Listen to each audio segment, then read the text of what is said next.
नमस्कार दोस्तों, आज पूरी दुनिया पर कहें कि पृथ्वी पर हम इंसान का ही राज है। हम भले ही शारीरिक रूप से ताकतवर ना हो, लेकिन अपने तेज दिमाग की वजह से आज हम पूरी दुनिया और उसमें रहने वाले सभी जीवों को अपने कंट्रोल में रखते हैं। अब यूं तो हम इंसान पृथ्वी पर लाखों सालों से अपनी हुकूमत चला रहे हैं, लेकिन हम आपको बता दें कि पृथ्वी पर हमेशा से हम इंसान का ही राज नहीं रहा है, क्योंकि हमसे पहले धरती पर विशाल आकार वाले खुखार डायनासोर का राज हुआ करता। इन दत्ते यार ने करीब 14 करोड़ साल तक इस धरती पर राज किया। अपने समय के सबसे सफल जीव थे, लेकिन फिर अचानक ऐसा क्या हुआ जिसने इस डायनासोर का धरती से नामो निशान मिटा ही दिया, और उसके बाद कैसे इंसान अस्तित्व में आए। आइए इन सब सवालों को जानेंगे आज की इस वीडियो में। बस बने रहे वीडियो के एंड तक। दोस्तों, डायनासोर बेहद विशाल आकार के जीव थे। यह खुखार जानवर धरती पर रेंगने वाले जीवों के असल वंशज थे, और आपको जानकर काफी हैरानी होगी, इन्होंने पृथ्वी पर लगभग 18 करोड़ साल तक राज किया था। उस समय पृथ्वी पर कोई भी जीव या प्राणी ऐसा नहीं था जो कि इनके सामने टिक पाता। लेकिन फिर एक दिन एक ऐसी अनहोनी हुई जिसने धरती से इन डायनासोर को मिटा दिया,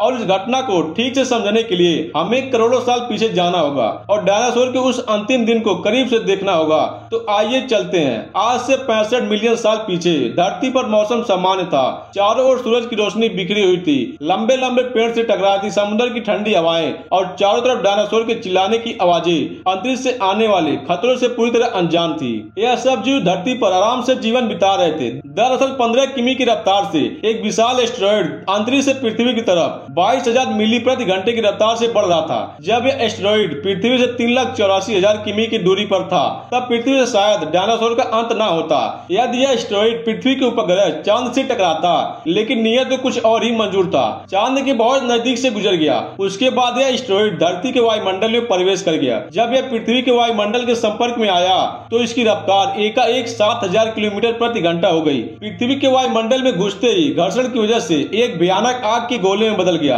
और इस गोले की चमक इतनी अधिक थी कि धरती पर टकराने से पहले ही हजारों जीव आग के इस दहकते गोले को देखकर पूरी तरह से अंधे हो चुके थे। कुछ ही क्षण में एस्टेरॉयड मैक्सिको की खाड़ी के पास जमीन से टकराता और लगभग 35,000 डिग्री सेल्सियस की ऊर्जा वाला एक भयंकर विस्फोट होता। इस टकराव का विस्फोट लगभग 10 हाइड्रोजन बम के विस्फोट के बराबर था। यह टक्कर इतनी जबरदस्त थी कि इसकी वजह से पृथ्वी की लाखों मैट्रिक टन धातु उसी समय उछलकर अंतरिक्ष में पहुंच गई। साथ ही साथ इस टकराव वाली जगह पर 1080 किमी चौड़ा और लगभग 20 किमी गहरा गड्ढा बन गया था, और इस गड्ढे की विशाल आकार से यही अंदाजा लगाया जा सकता है कि यह टक्कर कितनी ज्यादा खतरनाक थी। इस टक्कर से हुए विस्फोट में रेडिएशन इतना ज्यादा हो गया था कि इसमें 800 किमी के दायरे में आने वाले सभी जीव एक पल में जलकर राख बन गए थे। 16 मिनट 40 सेकंड बाद जमीनी टकराव की वजह से धरती के अंदर चारों ओर 11.1 तीव्रता की भूकंपीय तरंगे उठने लगी। इस वजह से समुद्र में विशाल काय लहरों का निर्माण हुआ और एक बेहद सुनामी लहर चारों तरफ बढ़ने लगी।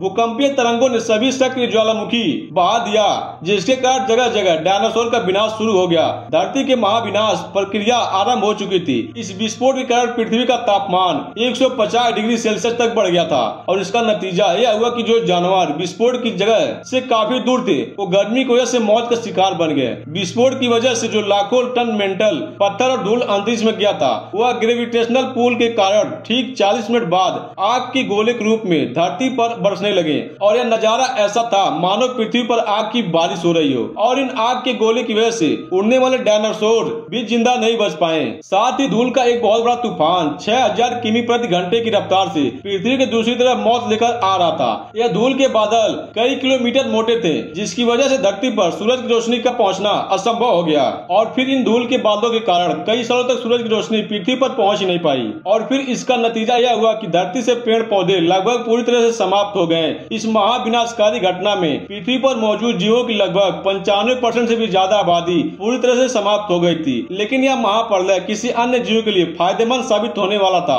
धरती पर डायनासोर का अंत एक छोटी प्रजाति के लिए सुनहरा अवसर लेकर आया, और यह प्रजाति मैमल्स क्या थे, कैसे बच गए महाप्रलय से। डायनासोर के अंत के बाद इंसान कैसे आए। दोस्तों, धरती का निर्माण और धरती पर कैसे आए इंसान, इसके ऊपर मैंने पिछले वीडियो में पूरा डिटेल से बताया है। अगर आप लोग को जानना है तो वीडियो को जरूर जाकर देखें। अगर ये नॉलेज अच्छा लगा तो वीडियो को लाइक करके चैनल को सब्सक्राइब जरूर करिएगा। फिर मिलेंगे नेक्स्ट वीडियो में। जी धन्यवाद।